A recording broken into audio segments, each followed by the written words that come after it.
Sometimes, on your Apple iPhone, you may have set a PIN for your SIM. If you want to remove this PIN, you can do that. If you're setting a PIN for your SIM and trying to use it on another device, you'll need to enter that PIN. So, if you want to remove the SIM PIN set on your Apple iPhone, you can do it. In this video, we'll explain how to remove the SIM PIN on an Apple iPhone.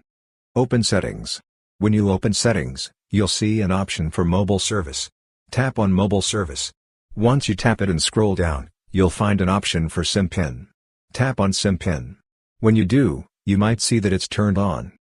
If you want to turn it off, just toggle it off. When you do, you'll be prompted to enter your password. Enter your SIM PIN. After entering the PIN, tap the Done button. Once you tap it, the SIM PIN will be turned off. If you don't see it turned off, go back and select the SIM PIN option again. Now, you should see that it's turned off. This way, you can easily turn off the SIM PIN on your Apple iPhone. Hope this video was helpful for you. If you found it useful, consider subscribing. See you in the next video.